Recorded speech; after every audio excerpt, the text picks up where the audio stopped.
I'm Haley Pritchard from Auckland Sexual Health. I've got a really cool title for my presentation here, lots of words. As you'll see, I've got a co-author for my presentation, that's Lachowsky, and he is in Canada at the moment, so he can't be here, but he's here in inspiration and vibrancy. So, yeah, I just like to acknowledge him, he's my thingy. I don't know how to use these. Cool, so in terms of the PSSP program, it's been running for about 17 years. The aim of the program is to train up young people in their high schools to go out and support their peers. Like we just heard from Leslie as well, we do know that young people do access most of their sexual health education from their peers. So the aim of the program is to get some educated peers out there so that there are people with the correct messages to spread. With these students, we train them on a 3.5-day training hui at the start of the year, return them back to the school, they're there to support people, and they also run health promotions. Cool. In terms of the research that I've done, we call it the SHIS, so the Sexual Health Information Survey, so we're just putting a bit of gangster into the research here, reducing that big long title to something better. What the survey aimed to do is to actually see what kind of benefits there were to the young people that were involved in the program.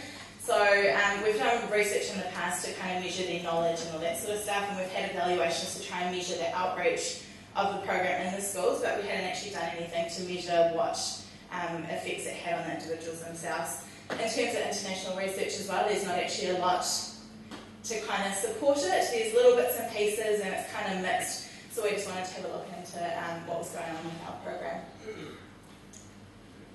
So in terms of the survey, it was run last year. What we did is we went through and surveyed every single student that was trained on our hui. So we had 129 that were recruited for PSSP last year, trained across 4 different hui, and 125 of the 129 chose to participate in the survey. So we were really happy with that, only 4 people dropped out.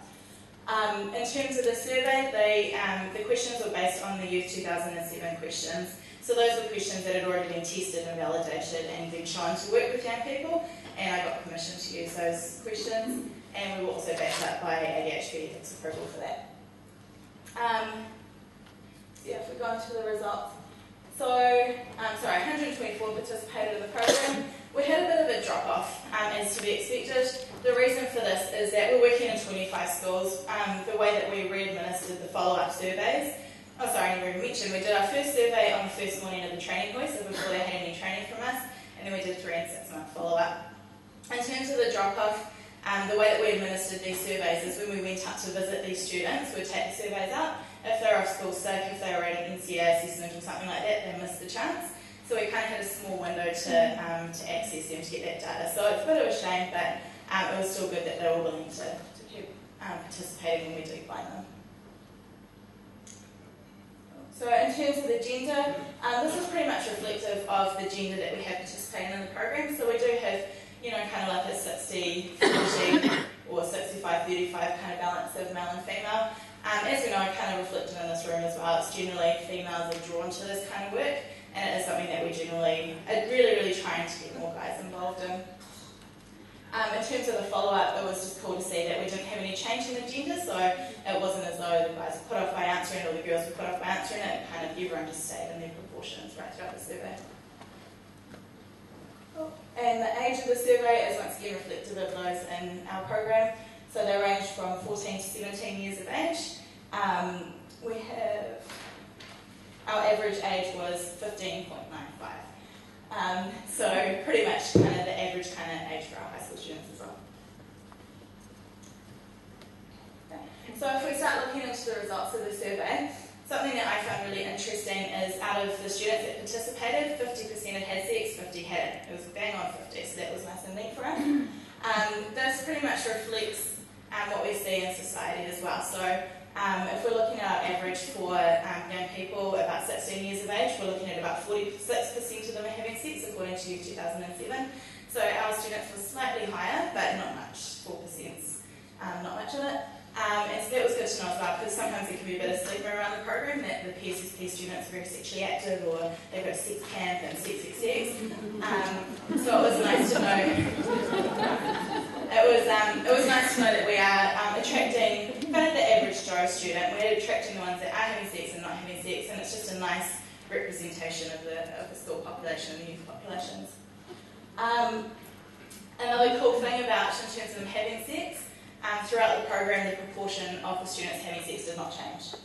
So there can be a bit of stigma of, personally I heard it from school staff, like, if we're going to take them to sex camp, they're going to come back and want to have sex. No, it's not the case. So, and that just backs up everything that we know about sex education. We can educate them, it's not going to influence them going out there and practicing. Cool, so in terms of our results, there's some quite cool results in here. I'm just going to start off by saying, for those who understand p-values and all that kind of scientific stuff, the p-values are quite small in this research because we did have a small sample population. So what the p-values are is like the scientific significance.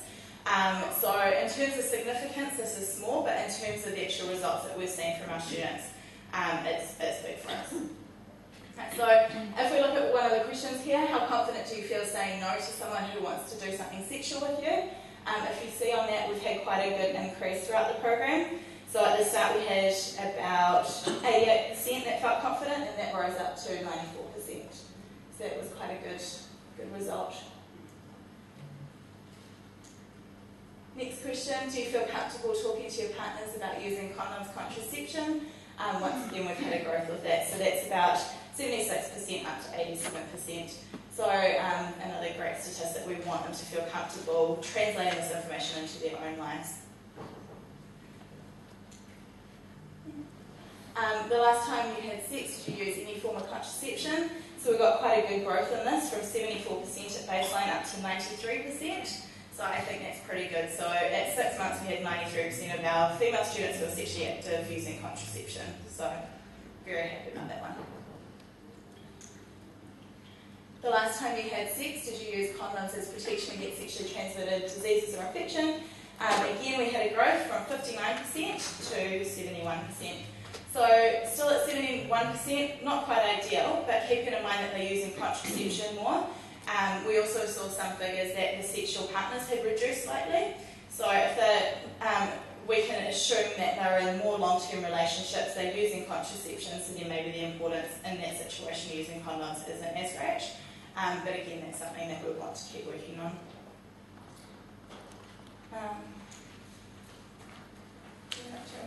In terms of STI testing, in the baseline data, only 34% of our sexually active students had been tested for STIs. I think that's pretty common stuff that we know. Young people aren't getting tested for STIs, quite sad. The interesting fact though is even though 34% of them, only 34% of them have been tested, 78% of our students said that they've never had an STI. So that's once again reinforcing that whole youth psyche. We're fine, we don't need testing, wait, nothing's wrong with us. So I'd just like to highlight once again the need for increased education with young people around STI testing and treatment and all of the other lovely things to talk about. In terms of, back to our stuff in the program, since the baseline data we had an increase of 23% people getting tested. So that, if my maths can be right on the spot, that's about 60%. So 60% by the end of the program. So there is still a lot more room for increase in that. It is good that they are getting tested.